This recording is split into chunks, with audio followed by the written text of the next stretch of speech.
This is our last video on the triangles. Now, some of you have emailed us saying that they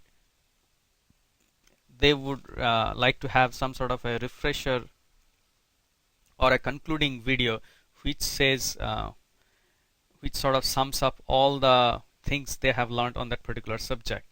So I think that that's a good idea. So with that, I have decided to make one last video based on all the properties, all the things what you have learned in triangles, and quickly go over that. So if this works out good, maybe we will adopt this for all our lessons, sort of having a concluding video which would wrap up all the things what we learned in the subject. So let's start. So we are going to talk about triangles and different properties and different theorems.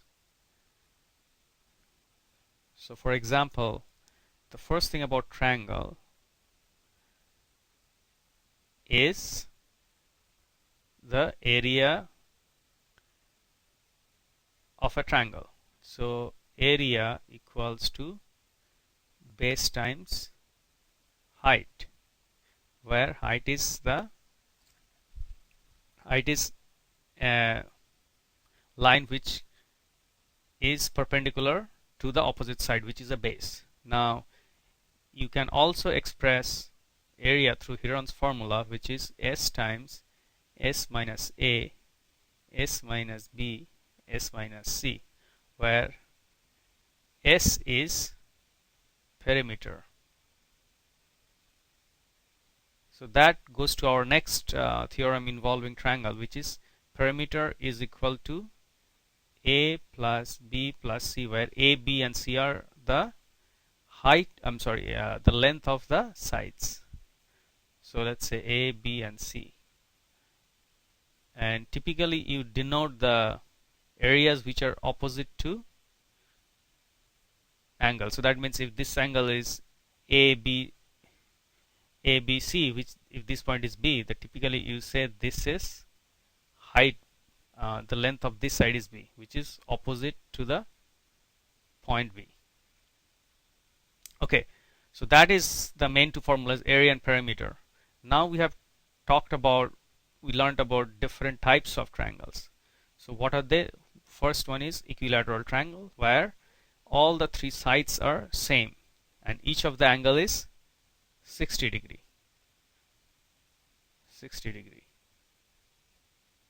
And 60 degree.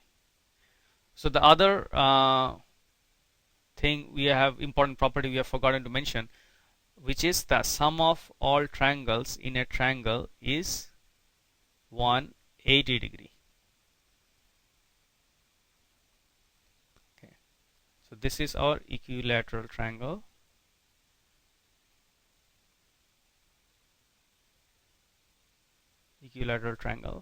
Then comes isosceles triangle.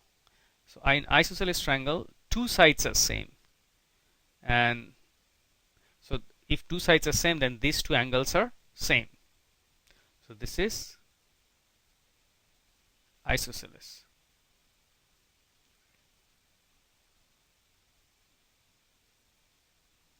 Triangle. And then there are other types of triangle, which is along those lines there is something called right angle triangle, where one angle is right angle. And here you can apply Pythagorean theorems, where a square plus b square equal to c square, where c is the side opposite to 90 degree, and that's sometimes called hypotenuse. So this is called right angle triangle. Now there is another type of triangles. What we have learned is similar triangles and congruent triangles. So similar triangles meaning the corresponding angles are same.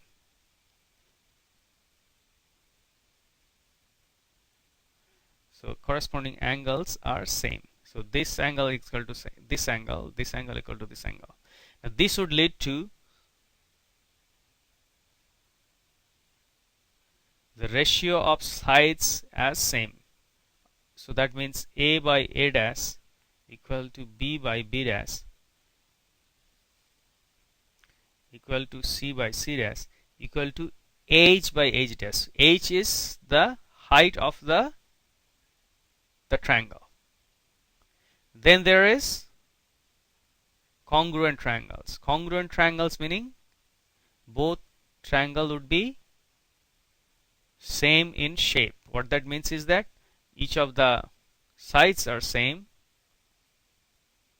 length, and that would lead to the angles also same. So these are one of the main properties of triangles, and with that I think you should be able to solve most of the problems.